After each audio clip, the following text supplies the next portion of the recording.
And so now a lecture on the devil, and this is not the devil from your Sunday school lectures any more than the God I just talked about wasn't the God from your Sunday school lectures. Traditionally, the God from Sunday school is the God who gives you commandments and threatens you with hell. I'll be trying to explain that's not God. I really already have. God wants you to be free, doesn't even let you know that he exists, so you'll do what you want to do and not be scared of some big divine punishment, and really you don't believe that God exists, even if you think you do, because you sin and you're afraid of dying. Here, the devil also is not the devil from Sunday school. He's not the evil deceiver who wants to lead you astray, take you down the path to eternal damnation. As far as the devil is concerned, that's what God has done. God led you down the path to eternal damnation by leading you free and creating you a sinner. The devil is going to try to save you from all of this, as we'll see. Really, as one of my students wrote, extra credit, really, the devil is a nice guy who tries to scare you into being good by telling you there's an evil devil who will take you to hell if you're not good. And so this is a lecture from the point of view as to why the devil is right. Can I call this sympathy for the devil? And so the devil complains to God, yeah, you left them free to judge them, to see who is loving. Have you noticed? They are not loving. They are selfish. They are sinners, weak, vicious, spiteful, rebellious, stupid, short-sighted, lazy, greedy. I will proceed to illustrate by looking at all of human history. What's human history about? Every history course I ever took was nothing other than the history of wars, one continuous litany of memorizing the various wars. Even the art history course they made me take, Egyptian and Mesopotamian, was about nothing other than the various wars fought by ancient Egypt and ancient Mesopotamia and the various artworks they commissioned to commemorate the various victories. This is the past. History books prove that. The present also, full of war, violence, crime, official corruption. Follow the news. If you have a strong stomach, it's about almost nothing other than war, violence, and crime, official corruption. That's why the sports and the funnies traditionally are the most popular parts of the news. It's the only part that isn't really depressing, although with the way the Padres have done and now the Chargers are gone, well, at least we have the funnies. This is the past, full of war and violence. History proves that. The present, war, violence, and crime. News proves that. Now you can see the future. It's going to be more of the same. No, it's not. It's going to get worse as science is advancing, weapons technology is advancing. We're no longer fighting with sticks and stones, although that's still bad enough. I hate it when people throw rocks at me. We have weapons of mass destruction, nuclear, chemical, biological. How many threats are there in the world today? Maybe the Cold War between the United States and Russia has declined in terms of its potentiality to destroy the human race. But of course, North Korea working on nuclear weapons, India and Pakistan both have nuclear weapons and they hate each other's guts. My wife from Thailand, one of the best cooks in Asia, explained it to me in this way. You know, in India, they are Hindu. The Hindu revere the cow as a sacred animal, but they have no trouble eating pork. The Muslims in Pakistan, they condemn pork as being a disgusting animal, very unclean and filthy, but they have no trouble eating a steak. So just on the basis of what they eat, they hate each other's guts. What do the Muslims in Pakistan say to the Hindu in India? You eat pork. That's a disgusting animal. You're disgusting animals. What did the Hindu in India say to the Muslims in Pakistan? You eat cow, that's a holy animal, you blaspheme against God. And both sides have lots of nuclear weapons and both believe in an afterlife. Doesn't make me feel very comfortable. Even if we manage to avoid blowing ourselves off the planet with the weapons we've created, we face the possibility of the various environmental catastrophes to which we contribute. Of course, climate change, the most current today, raising of the temperature of the earth. All the warmest years have been recent. This will mean that we will have increased precipitation as it gets warmer. More ocean water will evaporate into the atmosphere. You have a pot on the stove on a low light, it boils slowly. Turn the light up, it boils more quickly. More ocean water will evaporate into the atmosphere. We'll have more precipitation. Did I hear somebody say hurricane? Houston, we have a problem. This will change the amount of land, the kind of land. It gets precipitation necessary to grow food food to feed the 7 or 8 billion people alive on this planet. Issue of overpopulation in the background there. The human race as a whole seems to have about as much intelligence as a plague of locusts. We breed to the limits of the resource supply, and then there'll be some interruption in supply and mass catastrophe will follow.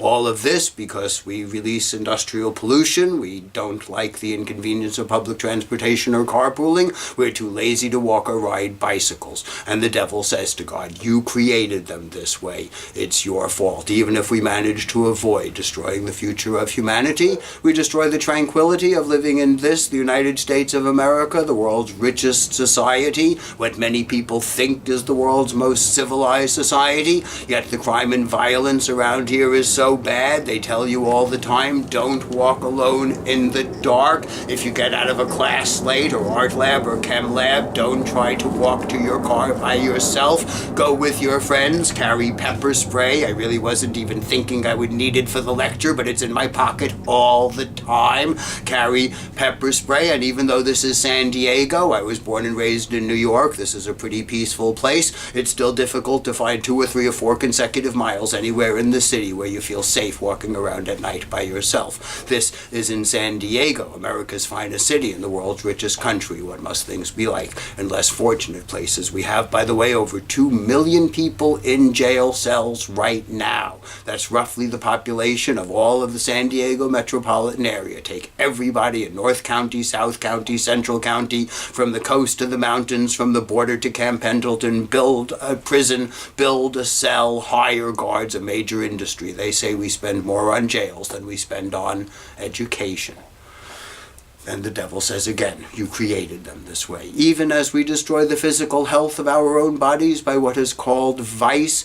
Vice means doing something bad for yourself. The traditional vices, well loved by college students and most others, overindulgence in drugs and alcohol, careless indulgence in sex, and I'll start with drugs and alcohol. That usually comes before sex. And I'm not going to tell you that a beer is going to destroy your future or a joint is going to destroy your future. You would know either I was lying or I didn't know what I was talking about. In fact, my own personal physician tells me 2 beers a day can be good for me, won't put alcohol in my system in a great enough concentration to hurt my kidney or my liver or kill my brain cells, and can help cope with the stress epidemic in our society. But 2 beers a day does not mean none during the week and then 14 on Friday night.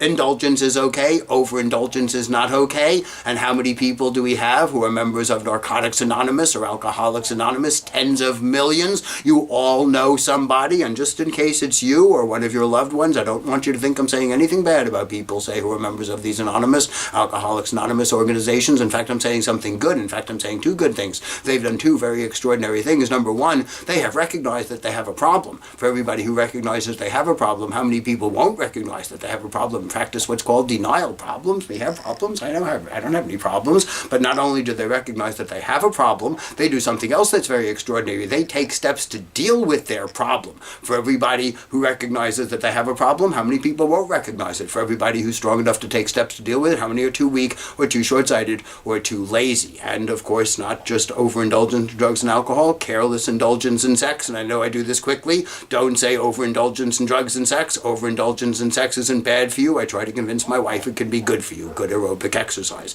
But careless indulgence in sex, you can wind up pregnant or with a venereal disease. And I remember once I told a class that I thought that AIDS wasn't really that much of a threat to the non-intravenous drug-using heterosexual portion of the student population. I'm still not sure what I think about that. And that the other venereal diseases have been largely eliminated by modern medicine, especially penicillin. No sooner did I finish that than a young lady came up to me out of the center of the class and said to me, Steve, I work in the Student Health Center, the segment of the Student Health Center that deals with the spread of venereal disease on the SDSU campus. And I want you to know, after what you just said, Steve, just about every venereal disease known to humanity is epidemic on the SDSU campus, STDSU. And so I thought I should advise you, before you have a date with an SDSU student, just about every venereal disease known to humanity, epidemic on that campus. Overindulgence in drugs and alcohol, careless indulgence in sex, but that's just the vice of college students, and of course I like to include everybody. I'm an equal opportunity offender. And so overeating, the problems we have with obesity here in the fast food nation, or under-eating, thin is in, you have to have thigh gap in order to be considered to be sexy, although that doesn't mean that you're getting the proper amount of aerobic exercise regularly, and the various imbalances in the traditional American diet: too much salt, too much sugar, too much cholesterol, too much caffeine. We know these things are bad for us, but we do them anyway. Stupid, we know exercise is good for us, we don't do it anyway. Lazy, you created them this way, God. It's your fault. Clearly the most vicious creature ever to walk the face of the earth. I remember when my parents used to take me when I was a kid to the Bronx Zoo, and we would go into the great ape's house. They didn't have a Gorilla Tropics. They had a great ape's house. And as you walked through the door to the great ape's house, right across from the door was a huge cage with thick iron bars. And above the cage was a sign that read something along the following lines: behind these bars is the most dangerous and vicious animal ever to walk the face of the earth. Only this animal has been known to wipe out entire other species, and has done so sometimes just for fun. And only this animal has been known to kill its own kind, also sometimes in great numbers, also sometimes for fun. And when you walked up to that cage and looked behind the bars, what were you looking at? A mirror. You were looking at yourself, a human being, most dangerous and vicious animal ever to walk the face of the earth. Only humans have wiped out entire other species for fun, hunting, blood sports. Let's go kill animals. What could be more fun than killing animals? Only humans have killed their own kind in great numbers. Genocide. Oh, I hate you. I'm really going to enjoy killing you. I hate your whole group. I'm really going to enjoy killing you all. Animals kill for food. Animals kill for defense. Only humans kill and enjoy the killing. To say that man is a beast is an insult to the beast. Furthermore, the devil complains to God, you left them without a meaning to life. Since you didn't tell them you exist so they would be free to make their own choices, they have to choose their own meaning to life. God does not tell you the meaning to life. You have to make your own choice. God doesn't tell you what to major in. You have to choose your own major. And what do most people pick to major in? Clue, not philosophy. Business, finance, accounting, economics, computer science. People want to make money. Makes the world go round. Not unique to modern times. The devil is arguing this is human nature. And so turn the clock back over 3,000 years to the second book of the Old Testament, the central passage, the book of Exodus, the Ten Commandments. Moses on the mountain to get the Ten Commandments, the true word of the true God. He's gone a little bit longer than the Hebrews thought he should be gone, and the Hebrews fall away from the true God. They build themselves a new God. They melt down all their gold jewelry, and they build an idol in the shape of a calf made out of gold. They dance around the golden calf, dancing around gold, obviously symbolizing the worship of money and material things. Why I am tempted to burst out into a chorus of, we are living in a material world and I am a material girl. But I try not to burst out into song into the middle of my lectures. But in any case, if this was the meaning of life, money, fame, looks, power, sex, anybody interested in these things, then all people who are rich and famous and good looking, they should all be really blissfully happy. But we can see they're not the rock stars, the movie stars who had it all, and yet in the end didn't seem to be happy, but killed themselves one way or another, either by direct suicide, hanging, killing, shooting themselves, jumping off of bridges, or as more common, overdosing in those powerful pain-killing drugs, often doing them in combination until they lose track of what they're doing and wind up dead in the ground. You would think if their life was continuous enjoyment and happiness and pleasure, they would want the maximum amount of awareness so they could savor the pleasure of every moment as much as possible, but they wind up using these powerful pain-killing drugs, lose track of what they're doing, smash their consciousness, wind up dead. And I don't want you to think that I'm saying money, fame, looks, pleasure, sex will make you miserable. That sounds ridiculous after all. Really, what I'm arguing is money, Power, looks, pleasure, sex, these things are fundamentally irrelevant to how happy or unhappy you will be, how meaningful or meaningless your life will be. According to God's position that I was explaining, the only thing that can make life meaningful is love. God is love, and so if you are rich and you have love, then you have everything and everybody envies you. But if you're rich and you don't have love, and I take it this is what happens to the rock stars, the movie stars, the celebrities. One of my former students, I would elaborate this point further sometimes, called this Elvis syndrome after the king. You can have all the money, all the fame, all the looks, all the pleasure, all the sex, but once they realize, in the end, over time, takes time for human beings to realize what's really going on around them, especially when it's exciting to them. They finally realize in the end, the fans, the groupies, it isn't real love, the true meaning of life. It's all just superficial, attraction to my image as a performer, not really to me as a person. The fans, the groupies just want to get near somebody glamorous, like a celebrity. Then maybe they can feel like they must be glamorous people also. One of my former female students said the fans, the groupies, just wanted bragging rights to their friends. The celebrity could have chosen any of us to go home with them, and you would have been happy to go, but the celebrity chose me. I'm hotter than you. Once the celebrities realize over time it isn't real love, the true meaning of life, it's all just superficial, attraction to image, attraction to glamour, bragging rights to their friends, in the end it makes them lonely. So lonely baby that they could die. And if you're poor and you have love, and I don't mean freezing and starving in great physical pain poor, I can't comment on whether or not you can be happy under those circumstances, and I'm pleased that I don't know, but you have the basics, you have food, you have clothing, you're not suffering the pain of hunger or exposure to the elements, you're surrounded by a lot of people that you love and who love you back. My experiences traveling the world have indicated to me a lot of people live in that circumstance, and they seem very happy with their lives. And if you are poor and you have no love, then you have absolutely nothing. You are to be completely pitied. Ultimately, how happy or unhappy you will be, how meaningful or meaningless your life will be, has nothing to do with money, fame, looks, pleasure, sex. It has only to do with love. God is love. All you need is love. But how many people make the pursuit of love their main goal in life, and how many people want money and material things? Most people go astray. The devil complains to God, most of your creation has gone astray. Their lives are meaningless. According to the Old Testament prophet Ecclesiastes, one of the famous prophets, prophesies the coming of the Messiah Jesus. Famous first line of the book of Ecclesiastes. Any Ecclesiastes fans? Vanity, vanity. All earthly things are vanity. Meaningless, meaningless. All earthly things are meaningless. Reinforced by William Shakespeare, perhaps humanity's greatest author. He gets my vote.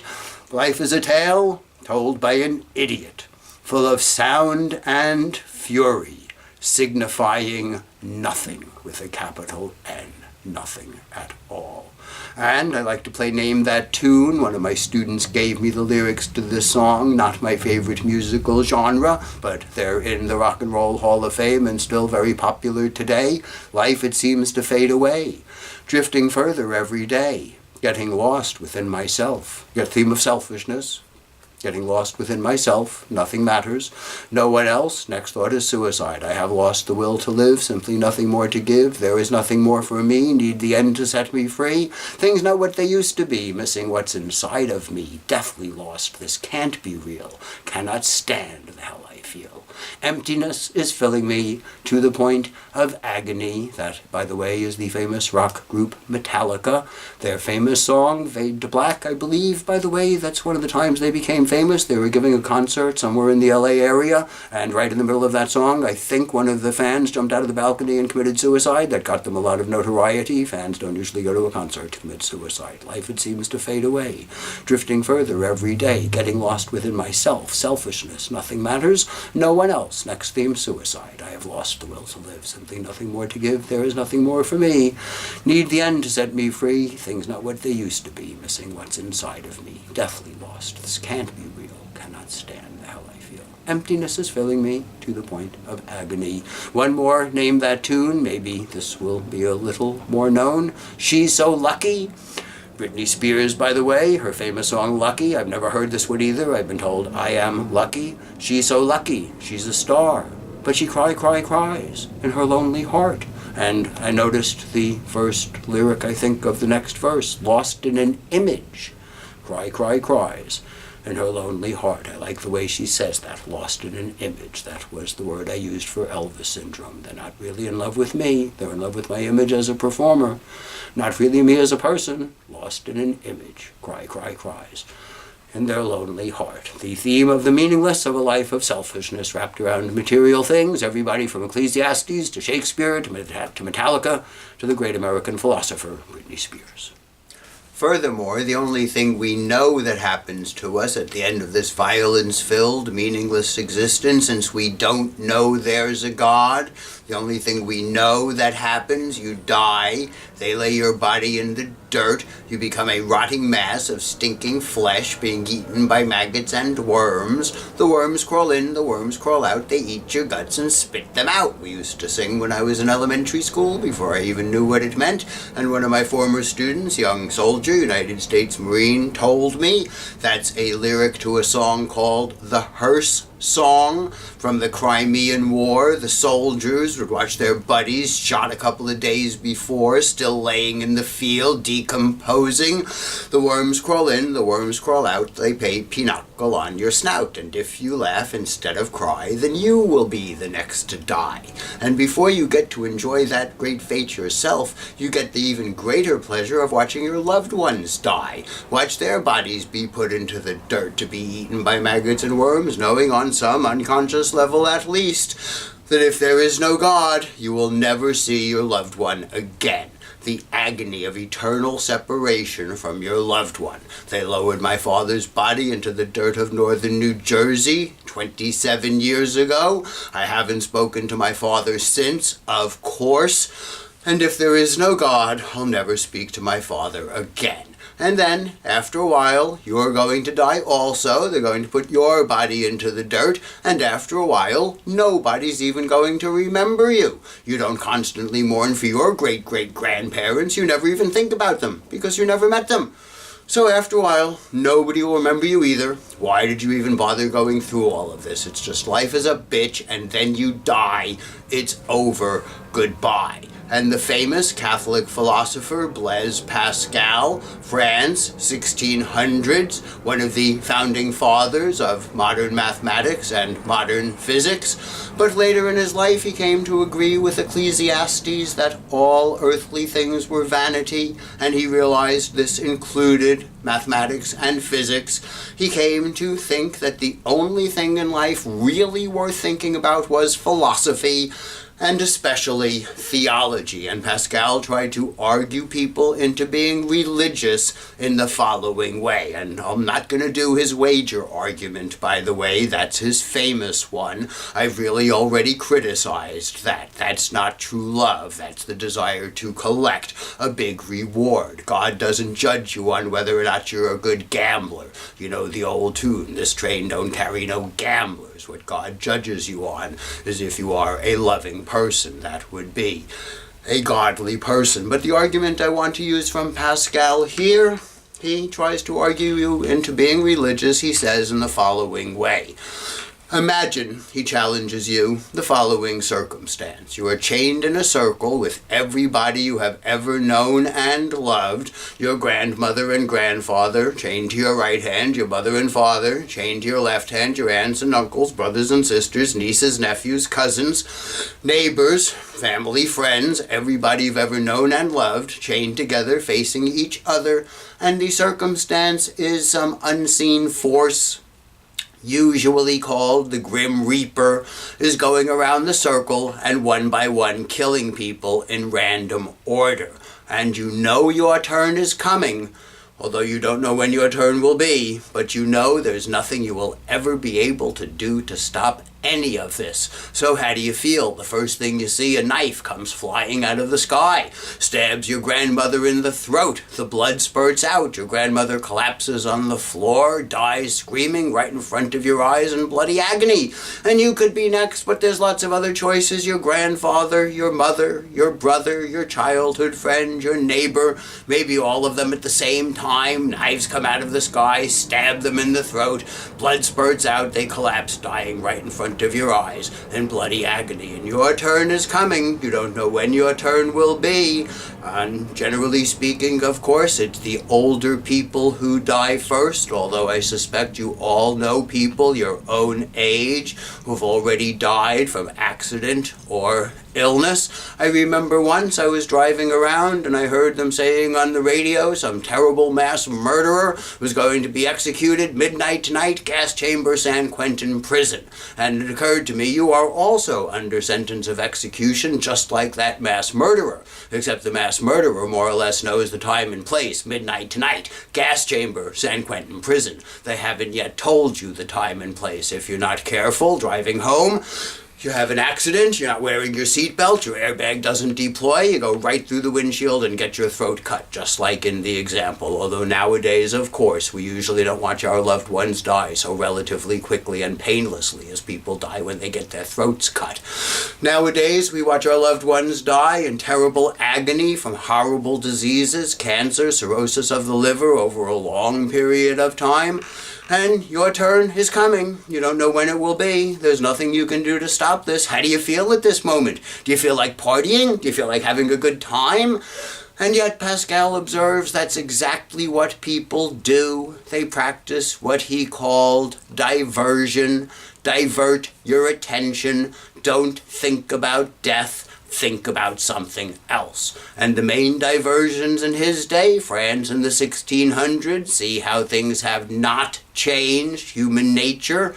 The main diversions, I recall him talking about gambling and womanizing. And so you're in Vegas, you're gambling, you're womanizing, or if you're heterosexual females or homosexual males, manizing, whatever. You're having the greatest run of luck imaginable. You've won every hand in sight. Hundreds of thousands, maybe millions of dollars piled high around you. Plenty of attractive people cheering you on, ready to help you spend the money and more when the deal is done. And right in the middle of having the best time you could ever want to have in Vegas, your phone rings. And it's your father telling you your sister has just been killed in a bloody car accident. What do you say? Oh, Dad, I'm really sorry to hear that. Can I get back to you on this tomorrow? I'm having a really good time right now. Obviously, this would make you realize how meaningless and superficial all of your previous enjoyment was. And so as much as we try to divert our attention and think of something else, ultimately, in the long run, this strategy has to fail. So one by one, everyone you know and love is going to die, and that will bring your attention back to this most sad and fundamental fact of human life. You die, you get put into the dirt, and everybody forgets about you. And so Pascal says he doesn't so much mind if you don't believe in God. Pascal was one of the thinkers, as I recall, that developed the argument that I stole during the God section. I wish I was smart enough to think of all of that myself, that God doesn't give us any real evidence of his existence that would destroy the integrity of his test of our moral character.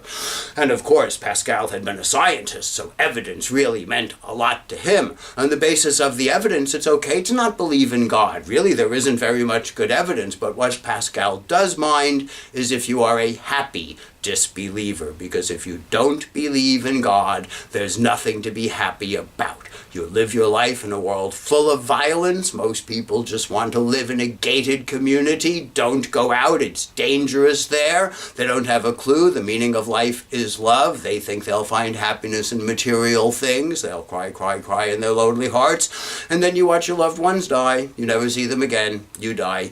Everybody forgets about you. It's just life is a bitch. Then you die. Ashes to ashes, if you're cremated, dust to dust, if you're buried. Either way, in the end, all you are is dust in the wind. And I remember one of my former students wrote, "Oh no, Professor, people aren't going to forget about me. I'm going to do great things in my life. I'm going to be immortalized by my work." I don't want to be immortalized by my work. I want to be immortalized by not dying. What good does it do me to be immortalized by my work? I can't enjoy the praise of the critics. I can't enjoy the adulation of the groupies. I'm dead. I want to be immortalized by not dying. Somehow, I don't think that's going to happen. Furthermore, if there is a God, the devil complains, things get worse, not better. Most people deserve to burn in hell for all of eternity. And the Bible passage that confirms this, the book of Matthew, chapter 7, verse 13, wide is the path to destruction. That's wide, W-I-D-E, big and broad and wide like the interstate, is the path to destruction, capital D, hell. Many who take it, many people go to hell. Narrow is the path to salvation, heaven, and few who take it. Few people go to heaven. Most people go to hell. Just think to yourself, how many people do you know who are really, really concerned with driving the most expensive car, the sexiest car they can get? And how many people are anywhere near equally concerned with volunteering their time for the most worthy charities around? Not a very close contest. So most people deserve to burn in hell. The basis of the devil's charge that God was stupid or cruel. Because for most people, all they get is suffering. Nothing good happens. There is no growth. They suffer the violence in the world. They don't know the meaning of life is love. They think they'll find it in material things. If there is no God, they watch their loved ones die. They never speak to them again. They're going to die, be forgotten about. And then if there is a God, most people deserve to burn in hell for all of eternity. Suffer, suffer some more, suffer immensely, suffer forever, stupid or cruel. The only reason to make people suffer is to help them grow. I always said I allowed my students rewrites when I would give back a first draft. If I gave the student a bad grade, I would see them suffer, and if they were a good student, were enjoying the class, it would make me suffer also. I don't want to see my students suffer. I want to see them happy. But I knew if they worked at it, they would grow. Not just that their grade would get better, although obviously they would like that, but they would grow in their understanding of what these lectures are about, and following that they would grow in their understanding of what's really going on in the world around them, and then following that they would grow in their ability to use that knowledge to make themselves as happy as a person can be in this place. And at the end of the semester, I'm happy to say most of my students thanked me, and that was the best reward I could get. But what about teachers whose assignments never help you grow, just sheer mindless busy work and lots of it? Obviously the teacher is either very stupid, doesn't realize the assignments are a waste of time, and especially stupid because the assignment is in the instructor's field of expertise. Or if the instructor does realize that the assignments are a waste of time and makes you do them anyway, what do you say about somebody who doesn't mind wasting your precious time and nice person? Obviously not. Same thing with God. Didn't he know he was creating us sinners? Didn't he know that he was creating Eve curious so she would eat the apple? If he didn't know that, then he must have been pretty stupid. Didn't even understand what he created, especially stupid because he created us. And if he did know that he was creating us sinners and condemned us to hell anyway because he created us sinners, that was not a nice way to create us. So God is stupid or God is cruel, take your pick.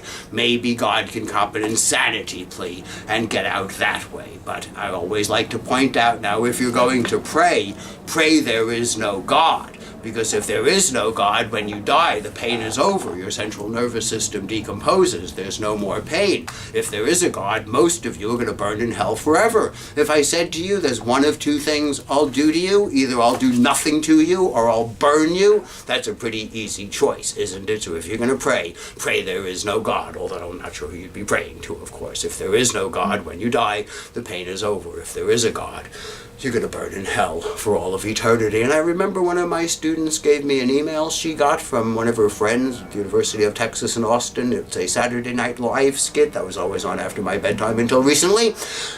Deep thoughts. It's a 10-year-old boy.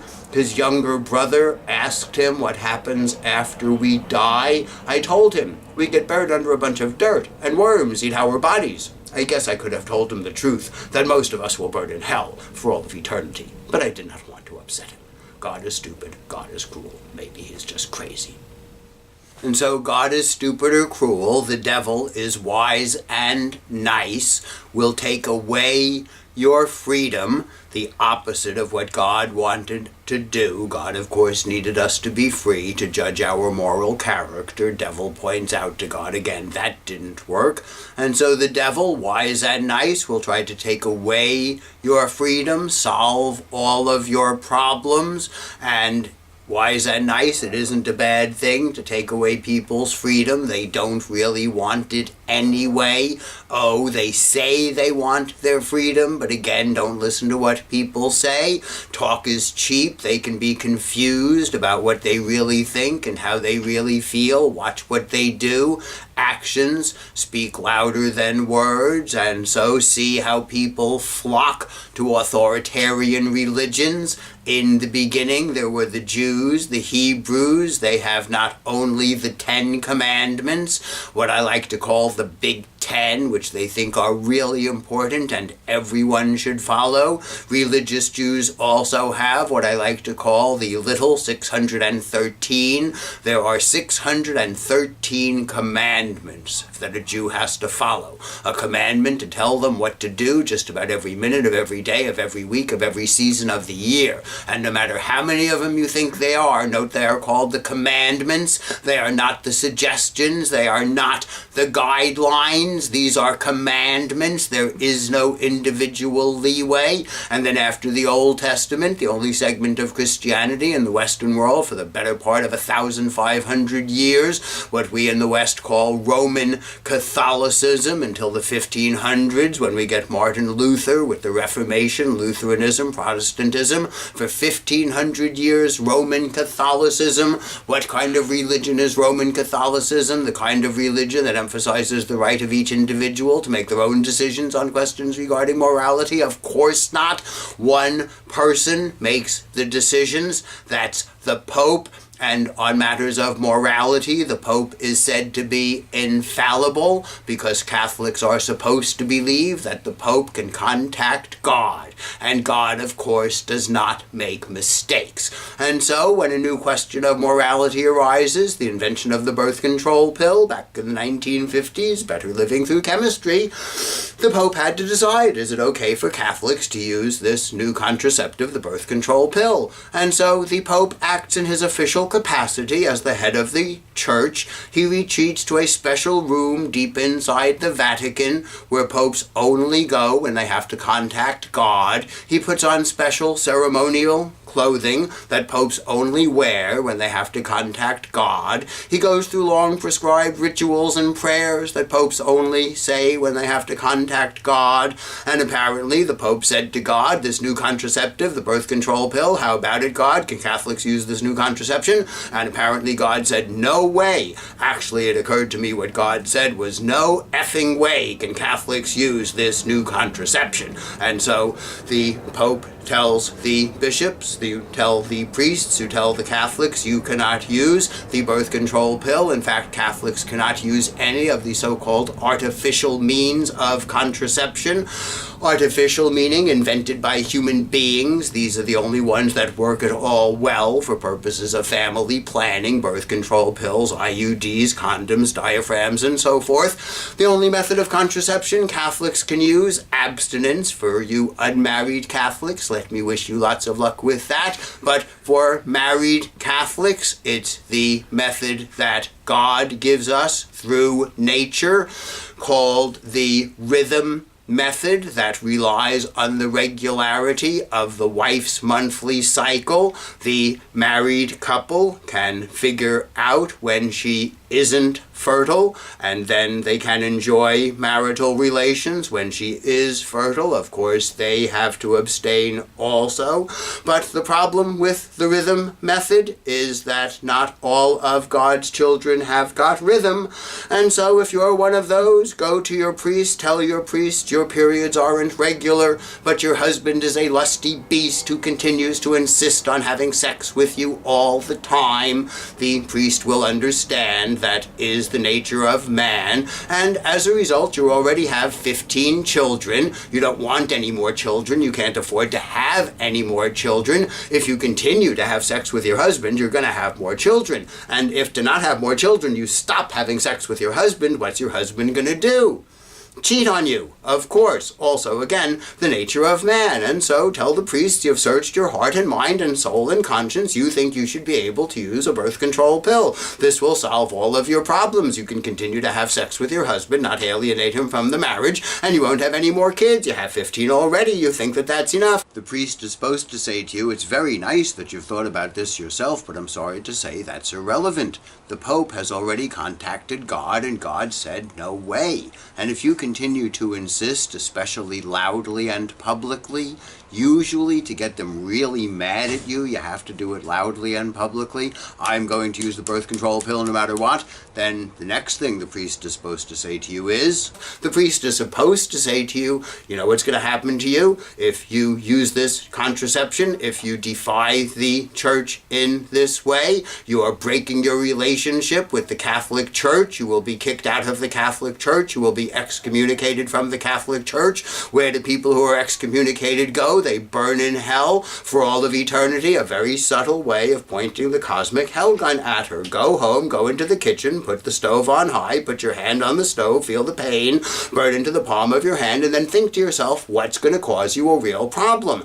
Alienating your husband, having more children, or burning in hell for all of eternity. And I found as I taught this here, even at the Catholic school, this was somewhat controversial. I had students tell me, oh no, Professor, you're wrong. Catholics can use artificial means of contraception. I knew that really didn't sound right to me. So when I was at one of the philosophy department parties, I went up to one of the priests back then, that's generally who was in the philosophy department at the Catholic University, priests and nuns and me, and I said to him, what about this Catholics telling me that they can use artificial means of contraception? And I gathered from his response he knows that really, technically speaking, fully speaking, Catholics cannot use artificial means of contraception, but they know if they're really hard on American Catholics on this point, you cannot use artificial means of contraception, you cannot have effective family planning, you're going to be kicked out of the church. What's going to happen to the size of the American Catholic congregation? It's going to get a lot smaller. Some people will be kicked out, others will get disgusted and leave. They don't want that, and so they tried to soft pedal this with American Catholics. But I was very gratified when John Paul came here in the 1990s and told American Catholics right on this point, if you think you have the right to make your own decisions on questions regarding morality,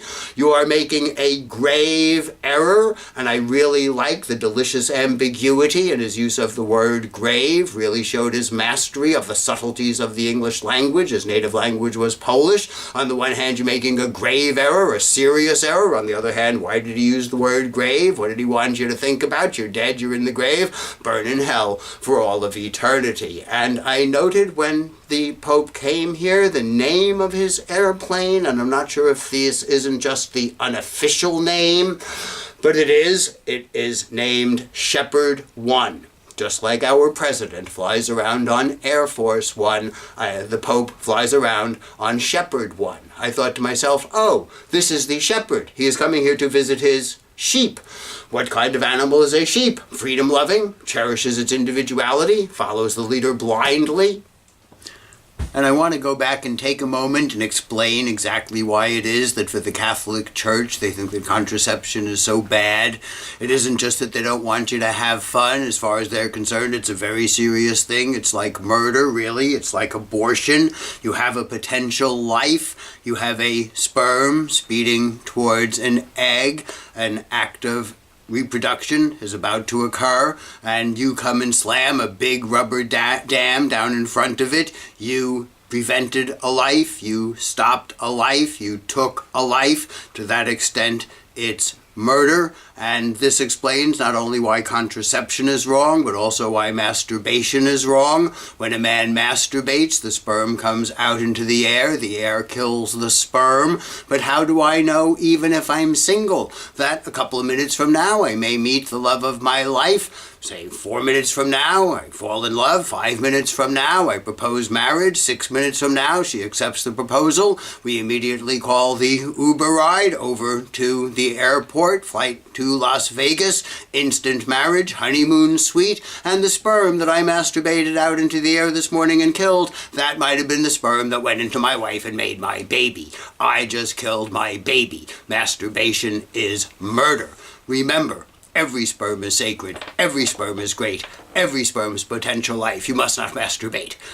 That's a takeoff of a skit by the famous Monty Python, a movie appropriately called The Meaning of Life. Actually, I was told, the way it goes in the movie, every sperm is sacred, every sperm is great. If a sperm is wasted, God gets quite irate. I changed it to every sperm is sacred, every sperm is great, every sperm is potential life. You must not masturbate. But this raises the question then about women. Women masturbating. Why is it wrong for women to masturbate? After all, when a woman masturbates, she doesn't kill her eggs. Nothing is killed when a woman masturbates. And I was mentioning this to my brother, who is a professor of Renaissance and Reformation history, and he told me it would be wrong because you're always supposed to be thinking of God, and when the woman is masturbating, she isn't thinking of God. My immediate solution to that is the whole time she's masturbating, just keep yelling, "Oh God, oh God, oh God." And not just Catholics, of course. Protestants have what's called a pastor, common root with the word pasture. What kind of animal goes out to pasture? Sheep, cows, goats, herd animals. Muslims also have very strict rules, and I like to caricature the Muslims say to the Christians, you know, you Christians have the right idea. You give people rules, and people need and want rules, but you know what your problem is, you Christians? Your rules are too vague. For example, you tell Christian women, dress modestly, but you don't tell them what parts of their bodies they have to cover to be considered to be dressed modestly. So you see the modest way that Christian women dress. I live right on the beach all summer long, hail the thong bikini,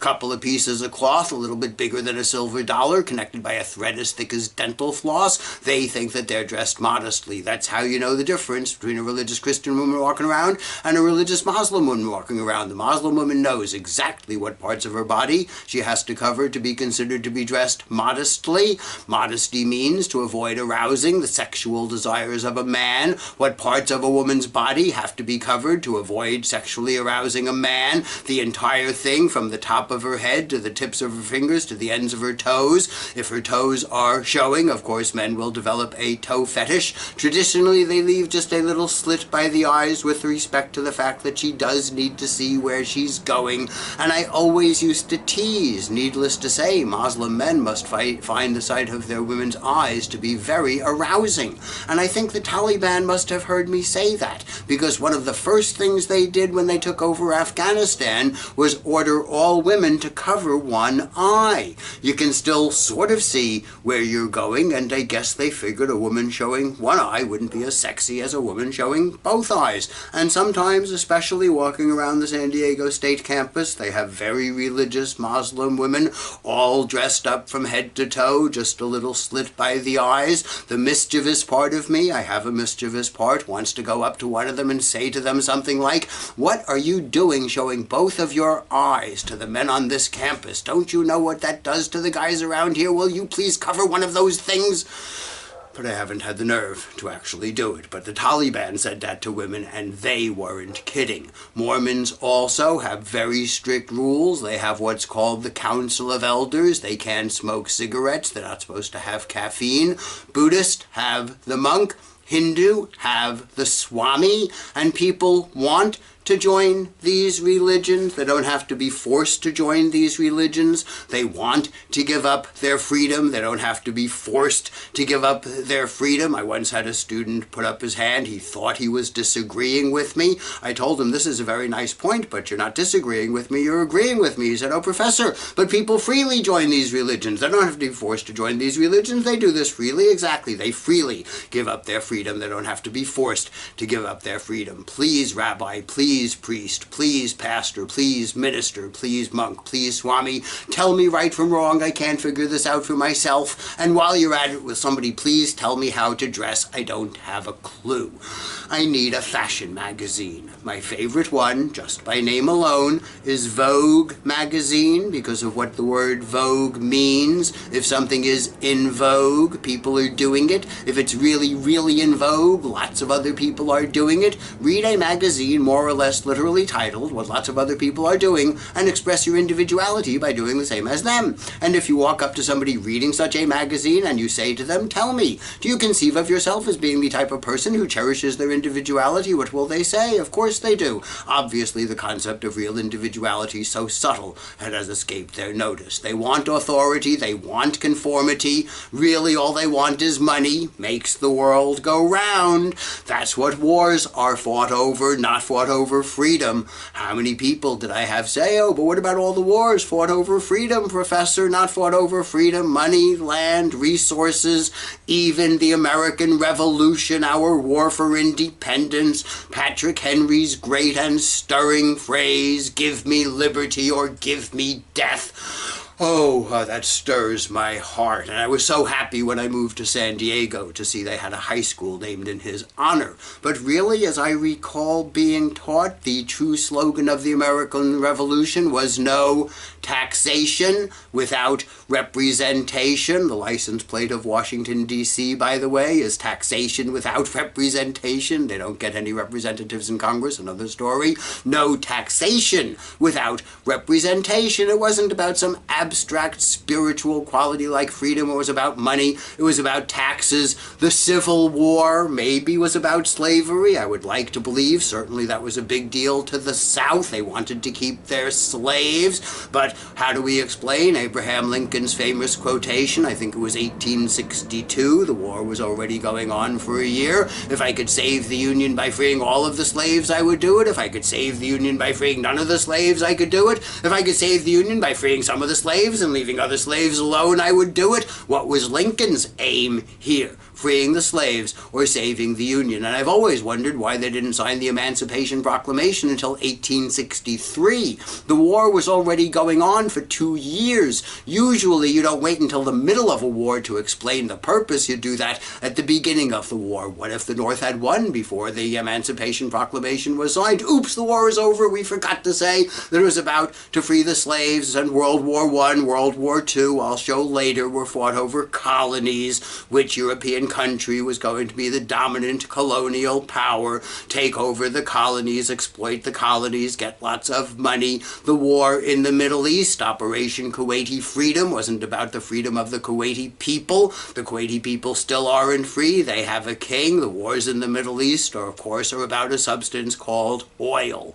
Black gold, the world's most precious substance. And people vote, what relatively few people bother to vote, over what's called pocketbook issues, what affects their pocketbook. If I'm rich, I will vote for the candidate who promises to cut my taxes, put more money in my pocket. Which party is that? If I'm poor, I vote for the party that's going to increase taxes on the rich, increase my social welfare benefits, put more money in my pocket. Which party is that? If the economy is doing good, the incumbent likely will be re-elected. Bill Clinton, of course, in 1992. It's the economy stupid. The economy wasn't good, even though Bush was fresh with victory over Saddam Hussein. He lost that election. And immigrants don't come here because it's the land of the free. They don't risk their lives crashing our border, freezing to death in our mountains in the winter, broiling to death in our deserts in the summer. Maybe if we get to the United States, we can dream that one day they'll let us become citizens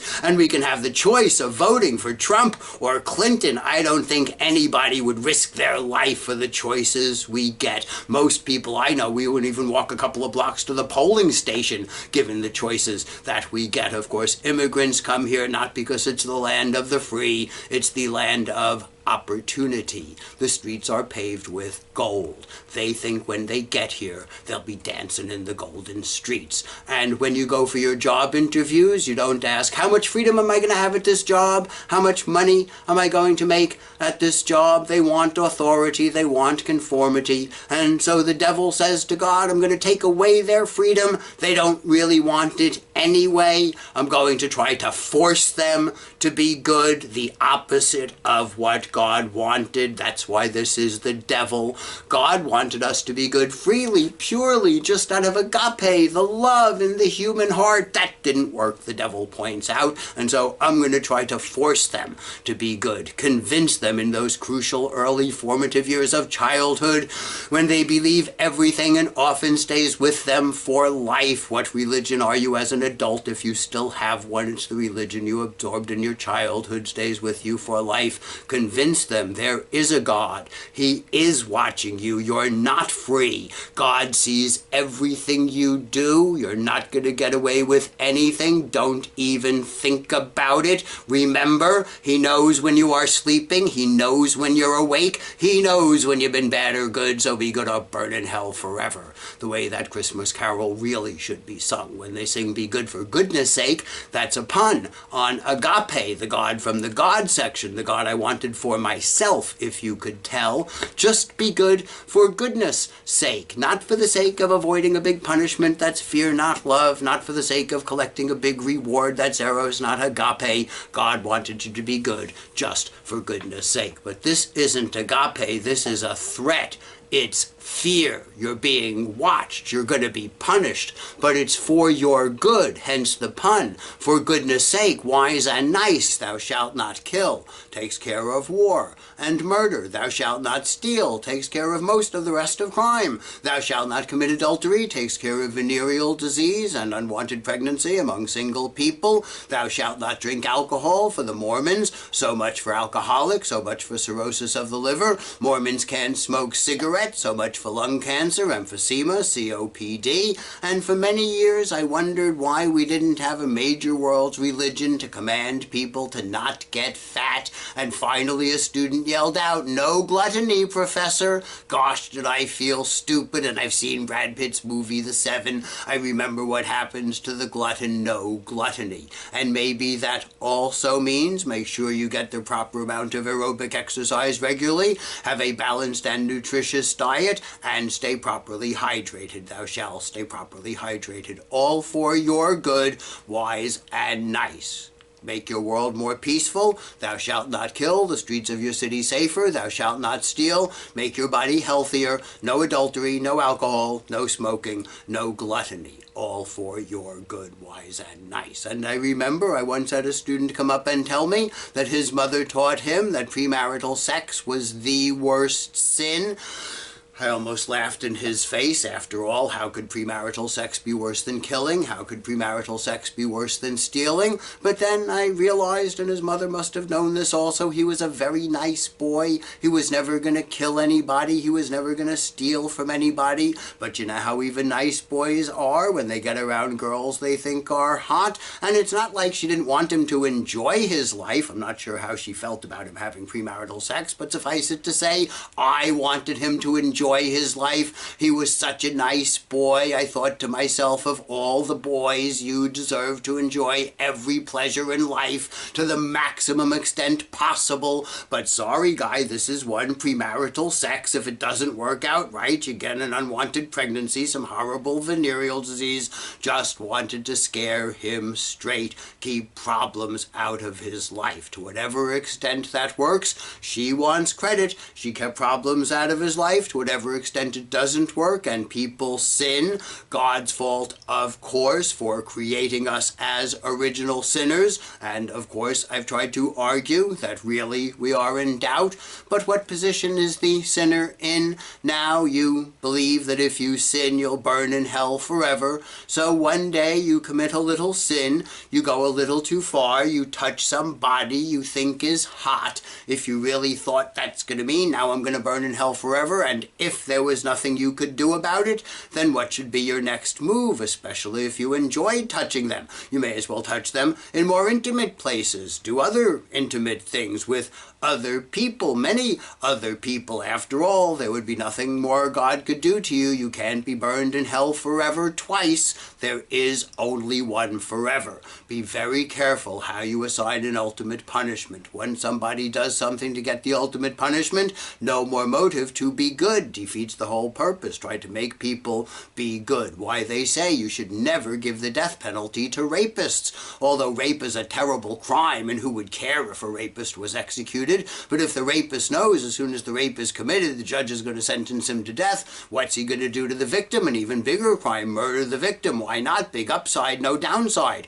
Big upside, you eliminate the most conspicuous potential witness against you. No downside, there's nothing more the judge can do to you for murdering her. You're already going to be executed for raping her. He can't execute you again for murdering her. You can only be executed once. You only have one life. Be careful how you assign an ultimate punishment. When somebody does something to get it, no more motive to be good. Defeats the whole purpose. And so to restore your motive to be good, we deduce why they have to have confession. Restore your motive to be good. Okay, you were bad yesterday. Don't think you're going to burn in hell forever, so there's nothing more we can do to you, so you may as well continue sinning. It's the only fun you'll have for all of eternity. You're forgiven. Try to be good tomorrow. Try to be good tomorrow. And so not so much to make you feel cleansed and not so much to make you feel better. I used to read that kind of stuff at the Catholic University all the time. And of course you're going to feel better. You're not going to burn in hell forever. I would think that's going to make you feel better. And that's nice. We want to be wise and nice. We're happy that you feel better. But that's not the main thing. The main thing, be good. Don't think you're going to burn in hell forever. There's nothing more that can be done to you. You may as well continue sinning. You're forgiven. You can start again, but that doesn't give you the motive to be good again. It just gives you the motive to confess again, as every thinking person realizes. What one of my students once called the problem of the mafia. These stereotypical religious Italian Catholics would think, oh, we can kill, oh, we confess on Sunday, kill, oh, we confess on Sunday, kill, oh, we confess on Sunday. Think we're going right off to heaven with all the people who tried really hard all their lives to be good. Obviously, that wouldn't be fair, wouldn't give them the motive to be good, just give them the motive to confess. Also, the problem of last-minute confessions. Oh, I don't have to be good at all, ever. I can be the most rotten, vicious person imaginable. Saddam Hussein's notorious sons, Ure and Qusay, their famous torture chamber for women who wouldn't do everything they wanted. I can be the most rotten, vicious person imaginable. Then just before I die, I'll be baptized, I'll be born again, the slate will be wiped clean, I'm forgiven, off to heaven I go. Obviously, that's not the way it should work. And so classically in Catholic theology, actually Christian theology, confession is coupled with what's called purgatory. Purgatory, a place in the afterlife where you're punished. Traditionally, it's like hell. The Renaissance author Dante, Il Purgatorio. It's like hell. You're punished. You burn. But it's not forever. It's the more usual way we punish people in increments. More crime, more time. Same process of psychological control you are familiar with from your parents. Of course, I am trying to argue this is nothing more than the transfer of authority from your earthly parents to some heavenly father. After all, your earthly parents can't watch you all the time, and they're afraid when they're not watching you, you will sin. But if they can convince you you have a heavenly father, he's watching. One of my students at the Catholic University came to my office and said, Steve, you're so right.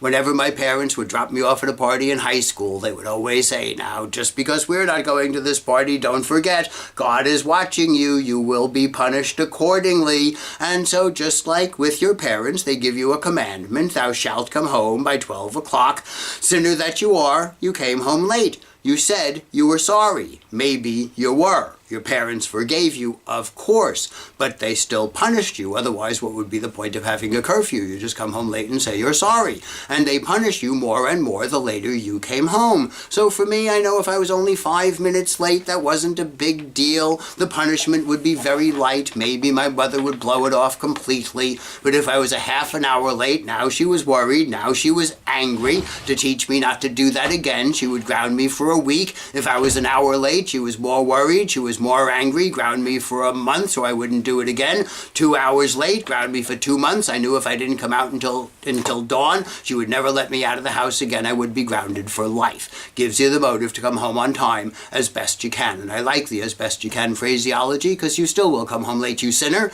But if you know the later you come home, the worse is the punishment. Eventually it reaches the point you find unacceptable and you come home on time as best you can. Same thing with speeding and speeding tickets. The faster you go, the ticket goes up, and the faster you go, the faster the ticket goes up. So if you're caught doing 100 miles an hour on the freeway, the fine is $1,000 and a felony charge. They have to have the felony charge, otherwise my wit students at USD, of course, $1,000 to them is like 50 cents to the rest of us. And so we know you're running late. Everybody is. You're constantly trying to make up time on the freeway. Everybody does. 70 miles an hour, 75 miles an hour, 80 miles an hour, but don't be doing 100 miles an hour. That's not just making up time for yourself. That's threatening other people's lives. That's dangerous. Keep it to the minimum. Keep it to something reasonable. And so the same thing with purgatory.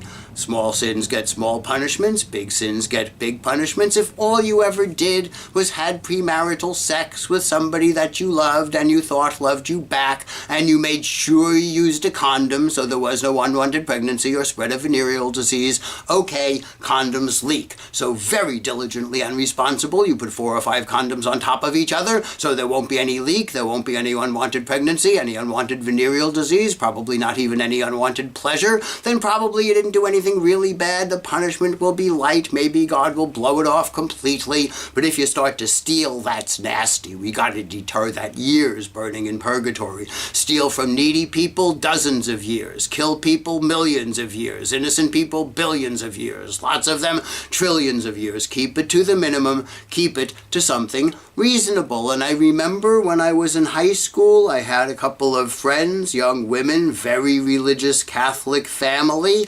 At the end of the night, just before the girls went to bed, they put out the palm of their hands and the parents dripped hot wax into the palm of their hands. More and more drops of hot wax, depending on how bad the girls had been that day. Direct metaphor for purgatory. How much burning do you want on your body? Act appropriately now. And I did once have a student yell out, "Oh, there is nothing about purgatory in the Bible, Professor." And before I could even take another breath, a student yelled out, "Ye shall pay back every penny." That sounded like purgatory to me. Ye shall pay back every penny. Everything you do wrong, every penny you take, you're going to pay. You're going to be punished.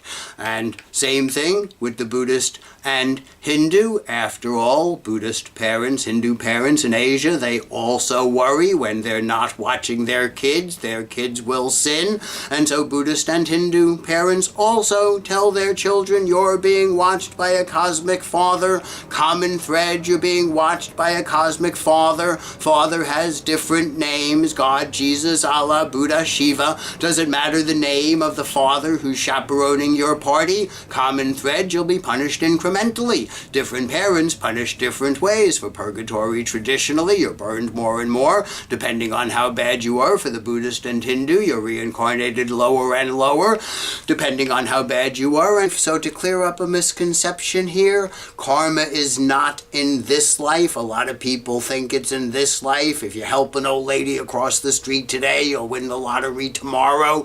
If you're rotten today, then you're going to suffer tomorrow. I tried to argue pretty strenuously. God did not make the world such a simple place.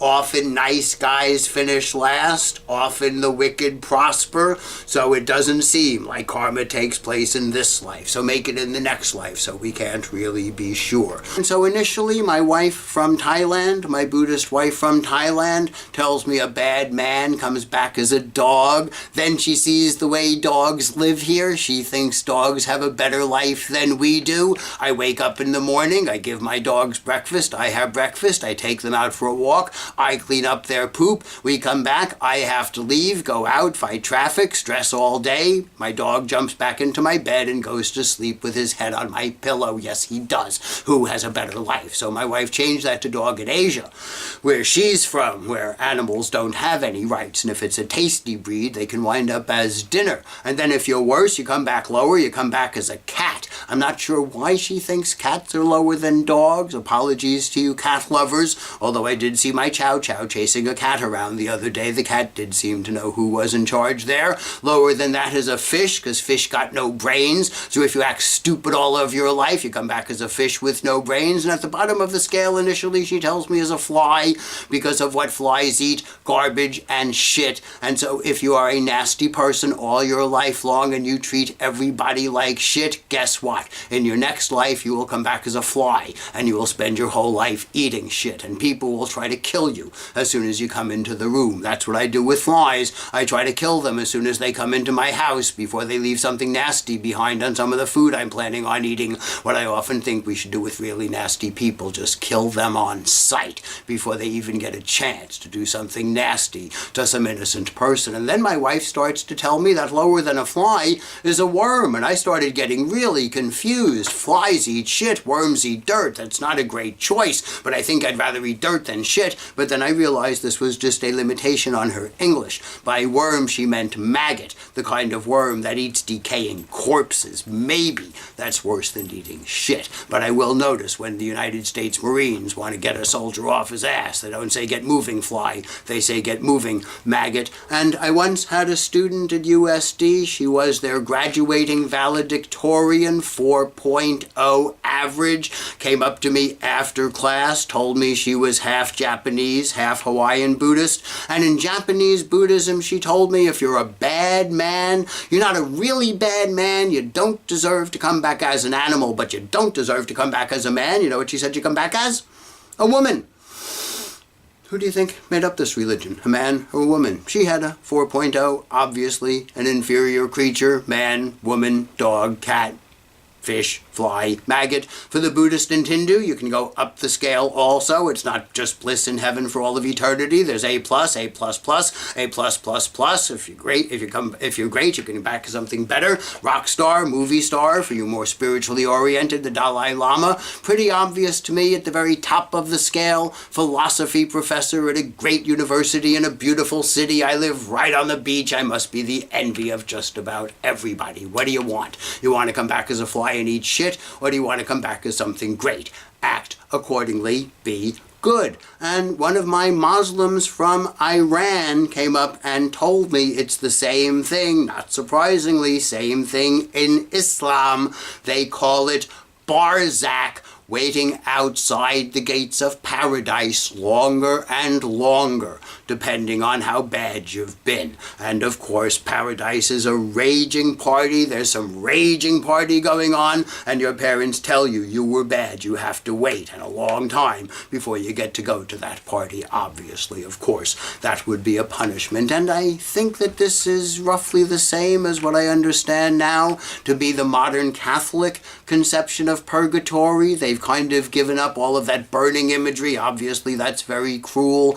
It's waiting outside the gates of heaven longer and longer, depending on how bad you are. Of course, Jesus is in heaven waiting for you, and you really want to go see Jesus. And so the same thing, common thread, waiting outside the gates of paradise longer and longer, depending on how bad you are, waiting outside the gates of heaven longer and longer, depending on how bad you are. The main thing, you're being watched, act accordingly, be good. And then, in the end, they tell you there is an afterlife, and that solves the other problems. Life is no longer meaningless. Life is meaningful. Find out what God wants you to do and do it.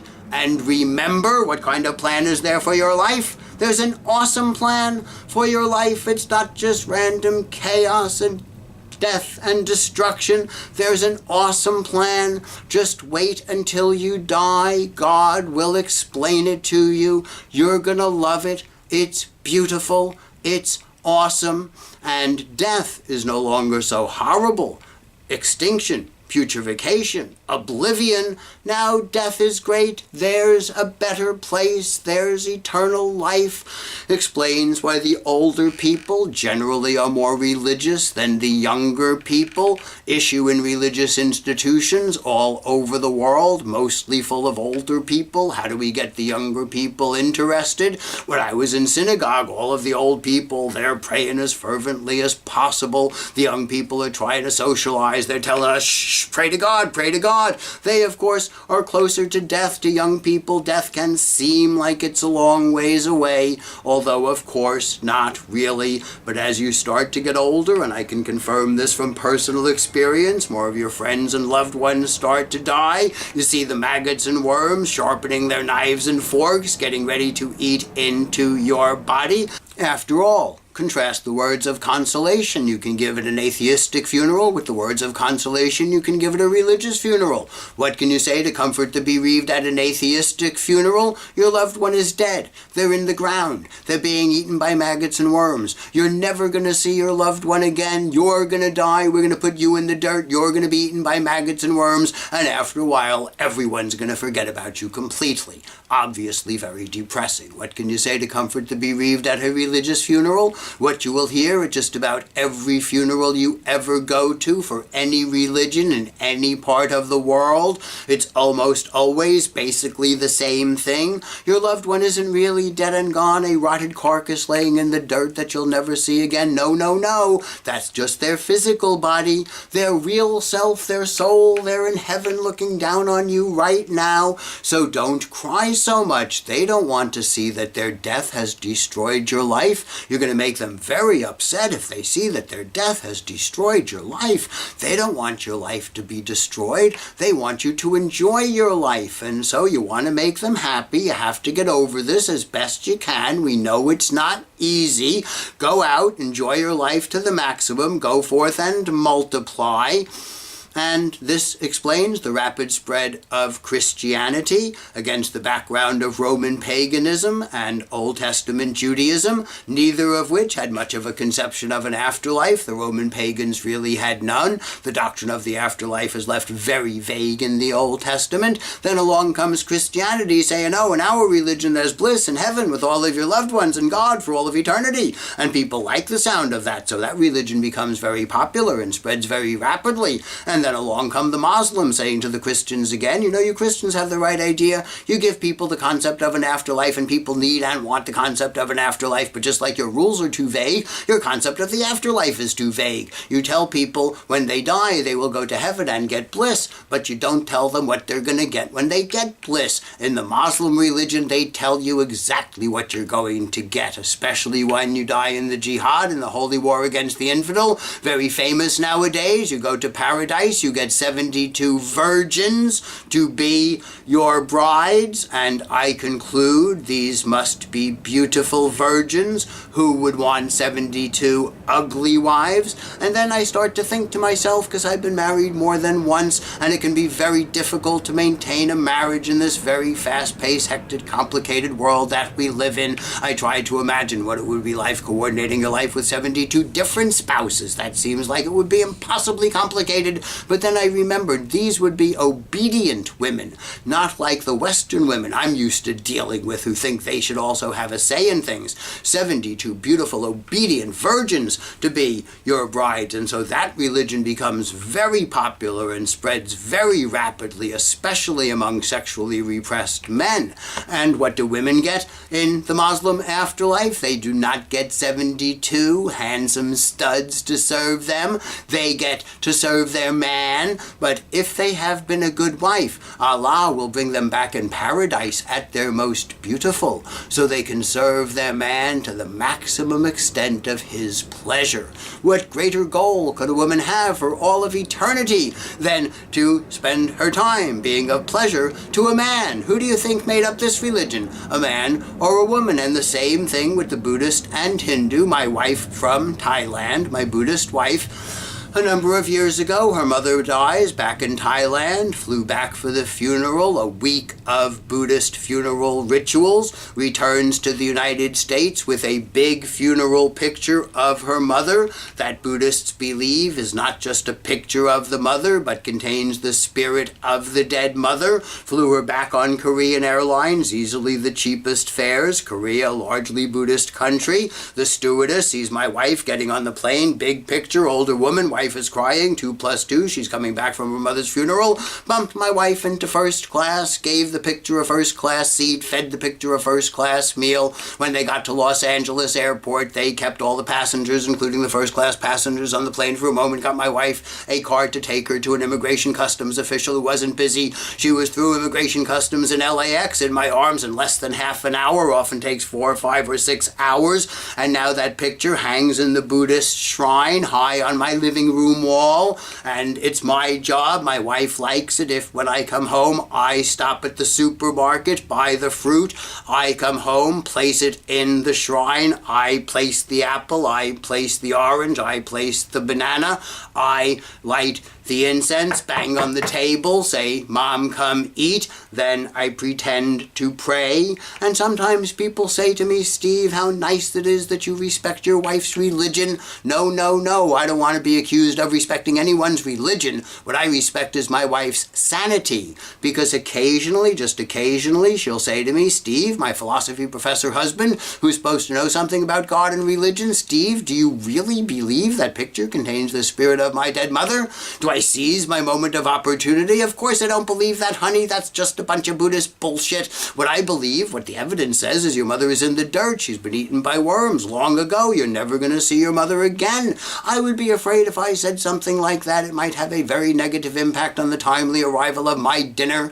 She would probably start crying and maybe never stop. So what do I say to her when she asks me if I believe it also? No doubt, honey. There is absolutely no doubt that picture contains the spirit of your dead mother. And so this is the definition of faith we're used to from religion. I believe in it anyway. I don't have any proof. I'm not calling it knowledge. It's faith. I don't even have any evidence. I'm not calling it belief. It's faith. I just believe it anyway.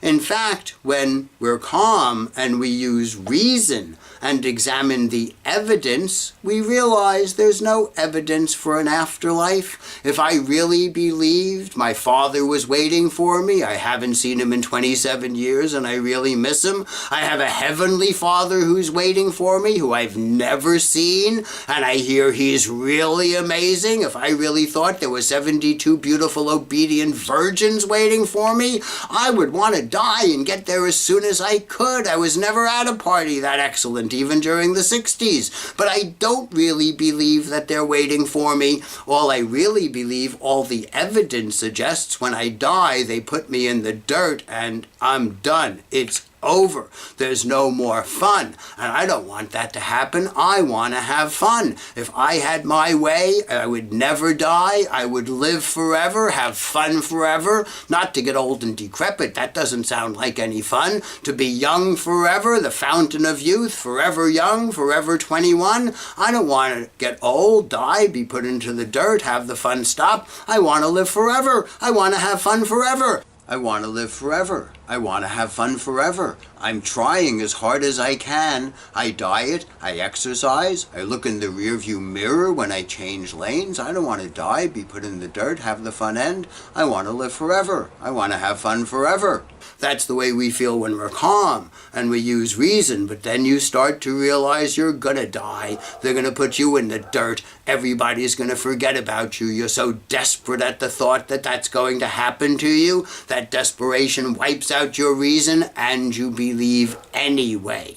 And that explains again why the older people are more religious. They're much more desperate. They're closer to death. They're thinking more about it. And if you go to them and try to get them to question their beliefs, they get angry. Defensive is the nice word. angry. That's the emotion coming out. You can't have a calm, reasoned discussion with them, and explains why people have been religious all over the world in all times and places. People have believed in God, religion, afterlife, not because God has done miracles for everybody in all times and places. That's not the common thread.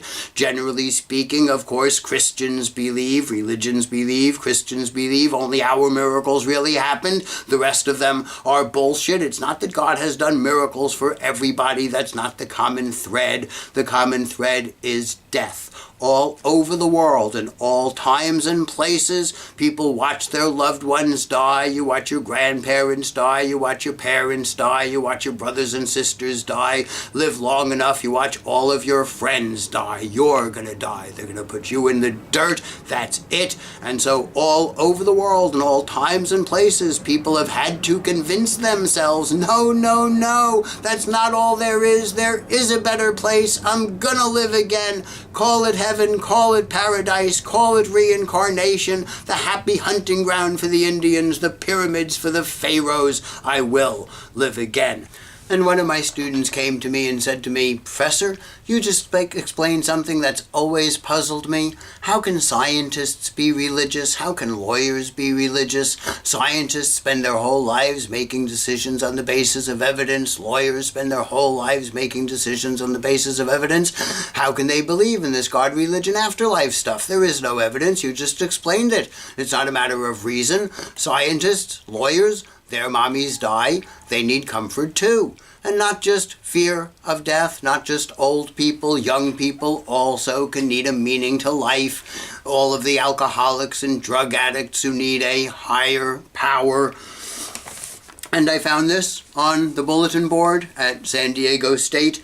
This is from the Campus Crusade for Christ, very popular campus organization. This is their appeal.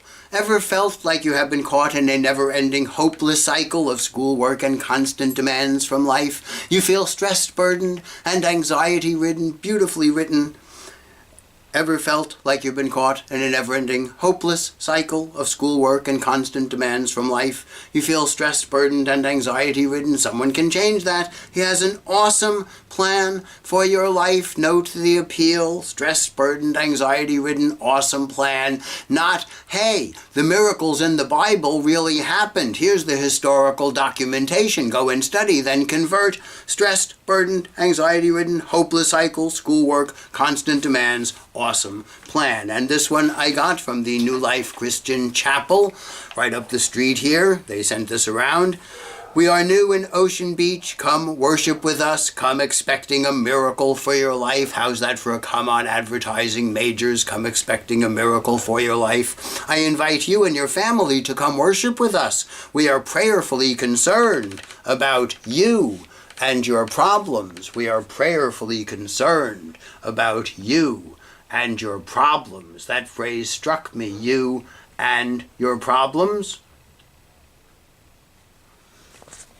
Because that's the title of this book given to me by the Buddhist monk. This is by the Reverend Dr. K. Sri Dhammananda. Name of the book, You and Your Problems. Christian Chapel, New Life Christian Chapel. We are prayerfully concerned about you and your problems. Book by the Buddhist monk. You and your problems. Christians, you and your problems. Buddhists, you and your problems. What's the common theme here? You and your problems, meaning to life, comfort at death. And I remember back when I was in graduate school, one of my roommates, who today is a philosophy professor, also at a Catholic university, has a very religious, born-again Christian brother. He used to tell me that their conversations would go something along the following lines. My philosophy professor roommate would say to his born-again Christian brother, philosophy says to religion, but how can you believe that stuff? There isn't good evidence for that. And what did his brother reply, the born-again Christian brother, to philosophy? Religion says to philosophy. But how can you live that way? Where's your meaning? You just die? You're in the dirt? How can you stand it?